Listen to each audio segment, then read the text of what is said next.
Salut, salut tout le monde et bienvenue à ce troisième épisode du podcast Génération Z. Aujourd'hui, on est avec la mairesse de Longueuil, Madame Catherine Fournier. Premièrement, bonjour, hein. Bonjour. Merci d'avoir accepté l'invitation. Mais de rien, ça me fait toujours plaisir, surtout quand c'est dans le cadre d'un projet personnel, parce que moi-même, je suis passée à travers ce processus-là lorsque j'étais au secondaire. Donc, je tenais à t'encourager.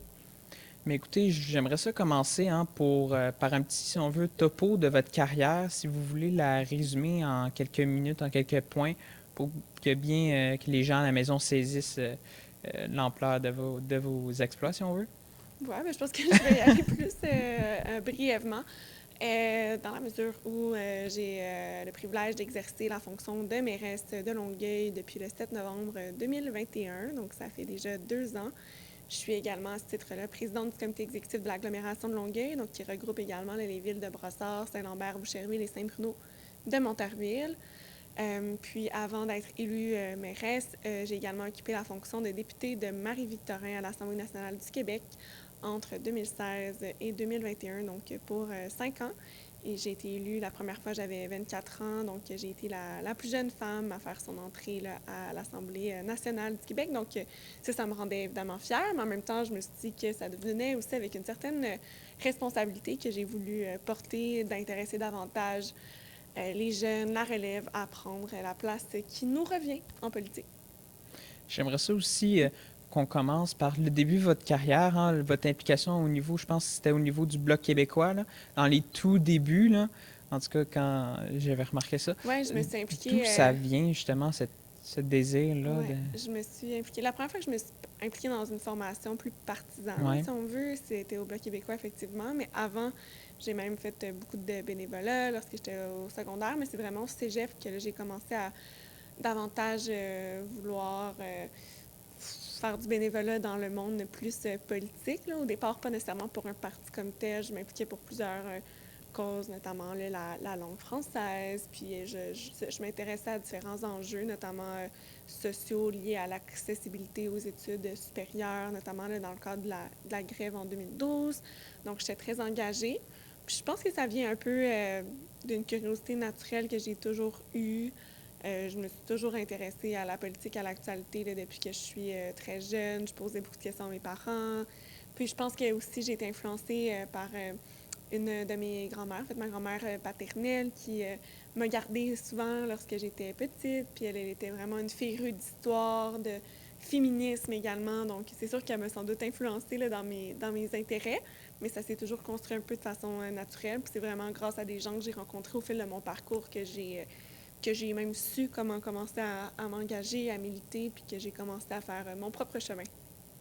Et pourquoi, par la suite, vous avez fait, si on veut, la migration du Bloc québécois pour vous rendre au niveau provincial avec les PQ? C'est quoi, si on veut, qui a été Mm-hmm. l'élément déclencheur de... Ben, en fait, j'ai commencé au Bloc Ouais, québécois, au fédéral, mais je suivais aussi la ouais. politique québécoise. Puis euh, en fait, je dis ça, je pense que j'ai été impliquée en premier au Parti québécois parce que justement l'élection de 2011 fédérale avait été très difficile pour le Bloc québécois. Puis c'est ce qui m'avait comme encouragée à prendre une première carte de membre au PQ à l'époque. Euh, et là, j'étais représentante des jeunes dans le comité local de ma circonscription. Puis par la suite, en fait, je me suis plus impliquée effectivement au bloc parce que j'ai eu l'occasion avec d'autres jeunes à l'époque là, de rebâtir aussi l'aile jeunesse du parti parce qu'à la suite des élections de 2011, il n'y avait plus grand monde au sein du parti, bien honnêtement. Donc, non, j'ai pris pas mal de responsabilités. J'étais responsable du contenu, notamment à l'exécutif de l'aile jeunesse. Donc, évidemment, une expérience très formatrice. Puis, ce que je trouve intéressant au Bloc québécois, c'est sûr qu'au plan fédéral, on avait moins à être dans la partisanerie par rapport à ce que je pouvais voir du côté du PQ. Fait que c'est peut-être là où j'ai préféré concentrer mon implication. Quoique, lorsque j'étais à l'université, j'étais aussi présidente du mouvement des étudiants souverainistes de l'Université de Montréal, donc vraiment affiliée à aucun parti politique. Pour moi, les partis, j'ai toujours vu ça un peu comme une espèce de mal nécessaire. C'est une structure par laquelle, justement, on arrive à des fins de représentation dans nos parlements, mais c'est jamais le type de politique qui m'a tant intéressée que ça. T'sais, moi, c'était plus sur les idées que sur la famille politique comme telle ou une organisation très partisane. J'aimerais aussi revenir sur justement ce fameux jour où vous avez été élu pour, dans le fond, sous la bannière du Parti québécois. C'était quoi le sentiment vraiment de votre victoire et aussi toutes les responsabilités qui sont venues par la suite avec, si on veut, ce nouveau rôle de député? Oui. C'est sûr que c'était. Il y avait énormément de fébrilité, d'enthousiasme. C'était l'aboutissement d'un très long parcours et de travail, je dirais, acharné à certains égards, parce que j'avais passé à travers un processus d'investiture avant l'élection partielle comme telle. Une investiture, c'est lorsque il y a une élection au sein même des membres d'un parti politique pour connaître l'identité de la personne qui sera candidate aux élections. Donc, moi, j'avais annoncé mes couleurs en juin, puis finalement, l'investiture a eu lieu en septembre et l'élection partielle en décembre. Donc, vous comprenez que c'est quand même plusieurs mois de travail. Et bien évidemment, là, c'est tellement un privilège d'être élue une des 125 personnes qui a l'occasion de représenter la population à l'Assemblée nationale. C'est une institution évidemment cruciale puis au cœur du fondement de notre démocratie. Donc, c'était quand même un poids de responsabilité important, mais je savais que j'étais prête à m'engager suffisamment pour être à la hauteur. Puis c'est vraiment que j'ai tenu à lancer comme message ce soir-là, que c'était un gage de confiance qui était important, puis que j'allais m'assurer de remplir mes fonctions avec toute la force que ce gage de confiance-là me commandait. Et par la suite, bon, dans votre parcours en politique provinciale, vous êtes devenue députée indépendante. Ça a été quoi, si on veut, ça a été quoi le processus de décision pour décider de quitter le Parti québécois pour Mm. euh, devenir indépendant? Ça n'a pas été une décision facile parce que j'avais beaucoup de liens personnels à l'intérieur du parti. Puis évidemment, je savais que par ma décision, ça allait potentiellement faire des vagues, puis brasser un peu. Mais c'était vraiment une démarche qui était très réfléchie. On était quelques mois après la campagne électorale de 2018, au cours de laquelle j'ai fait énormément de porte-à-porte. J'ai eu beaucoup de réflexions avec des citoyens qui me partageaient certaines ruptures dans le lien de confiance avec le parti. Puis par la suite, à l'interne, j'avais quand même plusieurs euh, responsabilités d'importance, notamment j'ai siégé au sein du comité exécutif. Puis à l'époque, je ne sentais pas nécessairement que on était assez conscient du diagnostic très dur que moi je posais en fait sur l'avenir du parti au sein du mouvement souverainiste. Donc, à mon sens, n'étant plus convaincue de l'action du parti, je préférais demeurer sincère dans mes convictions et agir à l'extérieur de celui-ci. Donc, par la suite, là, après votre mandat de député, vous avez eu l'honneur d'être élu mairesse de Longueuil. Pourquoi vous avez décidé d'aller, si on veut, en politique municipale et pourquoi à Longueuil? Mm-hmm. Mais d'abord, il faut savoir que moi, comme députée, je représentais une circonscription du Vieux-Longueuil. Donc, c'est évidemment la ville que je connaissais là, sur le plan politique. Moi, je suis vraiment une fille aussi de la Rive-Sud. Donc, Longueuil, c'est un peu comme le cœur un peu de la Rive-Sud de Montréal. Donc, une ville que je connais bien, que j'avais déjà eu l'occasion de représenter depuis 5 ans, même si, en fait, dans la ville de Longueuil, il y a 5 circonscriptions. Là, moi, je représentais juste une petite portion. Donc, là, c'est sûr que en représentant l'ensemble du territoire, c'est une dynamique qui est différente. Puis pourquoi avoir passé à la politique municipale? Mais en fait, c'est lorsque j'étais députée, je me suis vraiment rendu compte que l'action municipale était beaucoup plus directe puis concrète aussi dans la vie des citoyennes et des citoyens. En fait, 70 des services qu'on consomme au quotidien, ce sont des services offerts par la municipalité. Et c'est vraiment une politique qui est très dans l'action. Puis je me suis rendu compte que ça sied sans doute mieux à ma personnalité, en fait, que les débats qui sont extrêmement importants, mais qui sont, disons, à un autre... c'est des procédures, mettons, à l'Assemblée nationale qui sont plus, on ne va pas se le cacher, là, ils sont plus lourdes, sont plus... quand tu es dans l'opposition aussi, tu as une tribune, certes, fait que tu as un pouvoir d'influence, mais c'est certain que c'est pas la même chose. Donc là, j'avais l'occasion d'avoir vraiment une influence très, très concrète sur des projets qui allaient potentiellement changer la vie des gens. Fait que c'est sûr que j'ai trouvé cet appel-là intéressant, d'autant plus que je suis pas mal certaine que c'est vraiment au palier politique les plus près de la population qu'on réussit à changer le plus les choses, même avoir une influence plus grande au plan national, parce que c'est plus facile justement de faire bouger les choses un peu plus rapidement. Donc, l'influence, ça dépend de quel point on le regarde, mais moi, je suis pas mal convaincue que justement, il y a un ton qui dit agir, agir localement pour avoir un effet global. Mais j'y crois. Puis notamment, il y a plusieurs sujets comme l'environnement, les changements climatiques, l'adaptation qui se font beaucoup plus facilement dans les villes. Donc moi, j'essaie, disons, je voyais ça comme une espèce de test d'aller essayer d'implanter des idées que j'avais à l'échelle du Québec à Longueuil pour ensuite justement tenter de faire des petits un peu partout ailleurs. Là, bon, ça fait déjà quelques années que vous avez été élu. Si on peut revenir globalement sur votre mandat, c'est quoi vos plus grandes réalisations selon vous, là? Mais c'est sûr on est à mi-mandat encore. Il y Ouais. a plusieurs choses qui vont comme déboucher parce qu'on y travaille depuis 2 ans. Mais disons, récemment, une des plus grandes réalisations, c'est sûr que ça a été la présentation de notre plan de protection et de conservation des milieux naturels. C'était l'engagement fort de ma campagne. Et donc, on va protéger plus de 1500 hectares de milieux naturels supplémentaires sur le territoire de la ville de Longueuil pour atteindre un total de 21 d'aires protégées. Puis je pense que ça, c'est le plus beau legs qu'on puisse faire aux générations futures. Sinon, vous avez écrit des livres, hein, notamment, je les ai lus, très bons livres, Merci, merci. que je recommande d'ailleurs à ceux qui nous écoutent. Oui, Euh, c'était le premier, L'audace ouais. d'agir. C'était vraiment un livre au sujet de l'engagement politique des jeunes. Puis j'ai eu l'occasion par la suite de faire une grande tournée de cégep d'université pour aller discuter de cette question-là, puis recueillir vraiment l'avis des gens sur le terrain. Puis le deuxième, c'est le projet Ambition Québec. J'ai écrit à la suite justement de ma décision de siéger en tant que députée indépendante à l'Assemblée nationale, qui est plus une réflexion sur le mouvement souverainiste de façon générale. Donc effectivement, ça a été des ouvrages aussi. Le travail derrière ça a été quand même déterminant aussi dans mon parcours politique jusqu'à maintenant. Mais justement, votre deuxième ouvrage, ça revient un petit peu plus sur le mouvement souverainiste, là. D'après vous, est-ce que on est bien, si on veut, reparti? Si le Parti québécois, c'est bien si on veut repris? Qu'est-ce qu'on en est à ce niveau-là en tant que Québécois, là, en projet d'indépendance? Ben moi, je considère toujours que les constats que je faisais à l'époque sont encore tout à fait valides, mais il n'y a jamais rien de garanti en politique. Les choses peuvent changer extrêmement vite. Moi, c'est l'hypothèse que je faisais, que je maintiens toujours à ce jour. Mais est-ce que j'ai raison, est-ce que j'ai tort? Seul l'avenir le dira. Sinon, dans vos 2 dernières années de mandat, là, qui reste, ce serait quoi, si on veut, les projets qui vous tiennent vraiment à cœur, que vous voulez réaliser? Qu'est-ce qui s'en vient pour la ville de Longueuil? Mhm. Mais d'abord, très bientôt, on va adopter un plan d'action en matière d'itinérance. On sait que c'est vraiment un phénomène qui est malheureusement en grande augmentation sur notre territoire. Donc, ça en va de la dignité humaine la plus fondamentale. Donc, la ville va s'engager évidemment dans les limites qui sont les nôtres. Mais pour moi, c'est vraiment important de marquer ce jalon-là.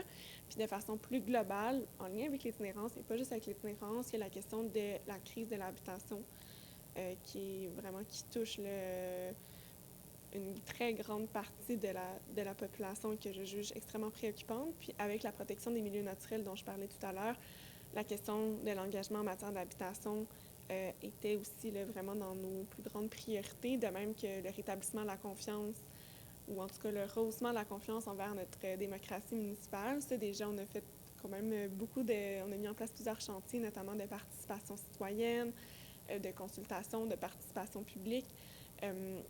Mais donc, sur la question de l'habitation, on est en train de développer une stratégie qu'on va même dévoiler d'ici la fin de l'année. Mais après, ça va être l'opérationnalisation de ça, puis comment on va la décliner. Donc ça risque de bien nous occuper dans les prochaines années, puis assurer aussi une vision harmonieuse du développement de notre territoire. Donc, sur le plan de l'urbanisme, donc d'avoir vraiment une vision, un plan de match clair de où est-ce que la ville s'en va, puis évidemment, là, tout en étant en mesure là, d'être efficace sur le plan des finances publiques, là, ce qui est pas évident pour les villes actuellement. Mais on est en train de justement essayer de rebalancer le tout pour que la ville puisse avoir une marge de manœuvre plus intéressante à l'avenir.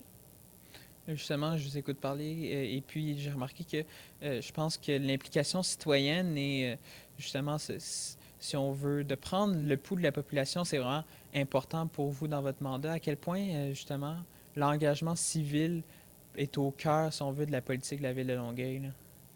C'est vraiment fondamental pour moi aussi dans mon action politique, puis c'est ça que j'ai tenté justement d'implanter au sein même de la ville de Longueuil, parce que s'il n'y a pas de confiance et donc de participation citoyenne active envers nos institutions démocratiques, bien, j'ai l'impression qu'on ne peut pas mobiliser la population autour d'un projet qui va les porter. Donc, pour moi, la confiance est vraiment préalable à l'action politique.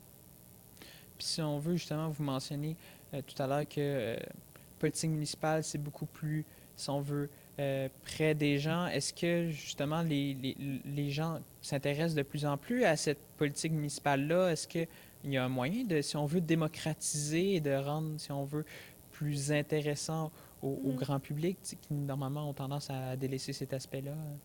Oui, mais je pense que le fait que les villes ont de plus en plus une vision Oui. politique complète, que justement les élus sont engagés pour des enjeux sociaux, économiques, environnementaux, plus clairs, que les plateformes politiques justement sont beaucoup plus étoffées, bien nécessairement les gens vont davantage s'y référer. Il y a la question également là, des médias. Maintenant, la politique municipale est beaucoup mieux couverte qu'elle l'était. C'est sûr que ça participe à informer les gens, donc potentiellement à accroître la participation. Mais après, c'est sûr que je pense qu'on a tous un rôle aussi d'éducation, de rendre la politique municipale plus accessible aussi par différentes méthodes. Nous, je vous donne un exemple, à la séance du conseil de ville, on a une halte service de garde, donc les parents, ça pose une barrière de moins lorsqu'ils souhaitent venir assister au conseil, mais ça, c'est une action parmi tant d'autres, mais il y a bien des choses qu'on pourrait déployer en plus, puis qu'on va continuer, sur lesquelles on va continuer de réfléchir là, pour accroître la participation au sein de nos instances démocratiques. Et là, j'aimerais ça passer, si on veut, au dernier segment du podcast, mais non le moindre. Vraiment, la question Gen Z, si on veut. Hein.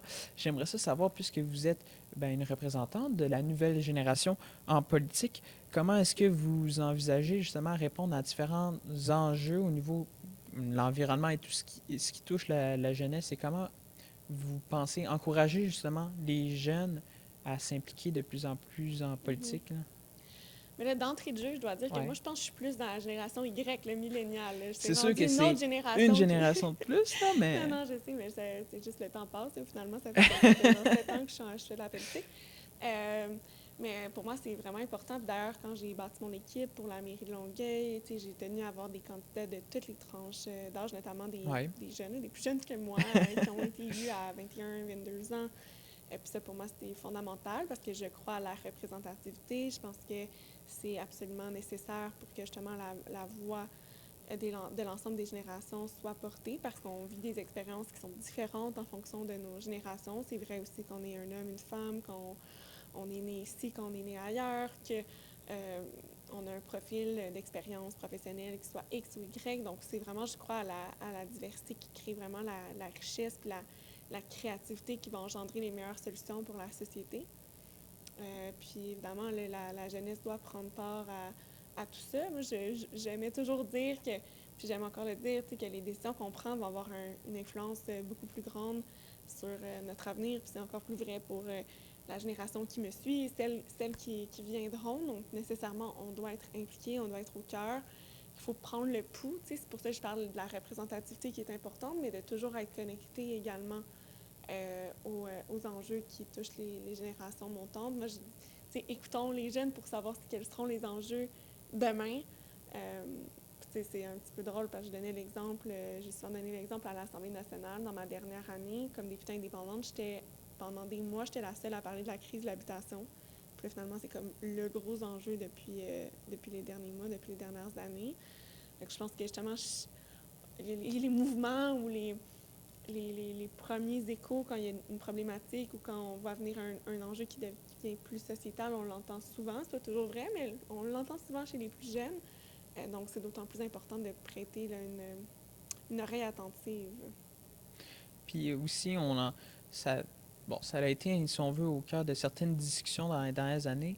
Selon vous, est-ce qu'on pourrait envisager un jour d'abaisser le droit de vote de 18 à 16 ans? Est-ce que ça peut être une option pour encourager les jeunes à s'impliquer? Non seulement ça pourrait être une option, ça devrait être une option. Okay. Moi, j'avais même déposé un projet de loi lorsque j'étais députée à l'Assemblée nationale pour justement abaisser l'âge du droit de vote à 16 ans parce qu'en fait, il y a plusieurs études qui ont démontré que le premier vote va vraiment être déterminant sur l'habitude de vote d'un ou d'une citoyenne.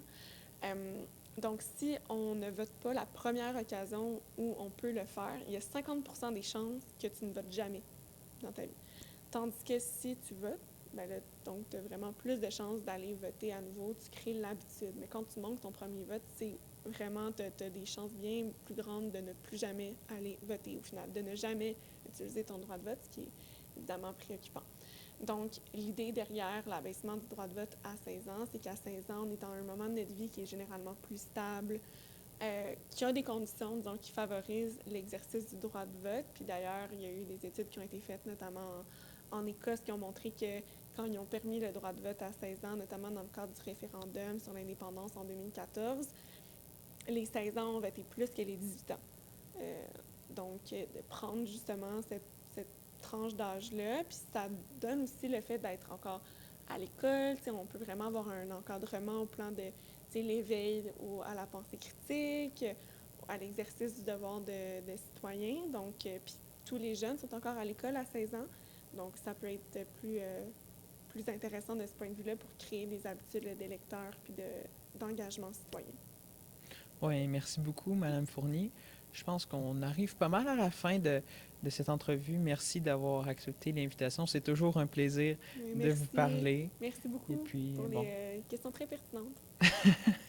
Ben, en espérant pouvoir se recroiser un jour, ben oui, avec dans plaisir. quelques années. Avec plaisir. Merci beaucoup. Bonne fin de journée. Merci à vous aussi.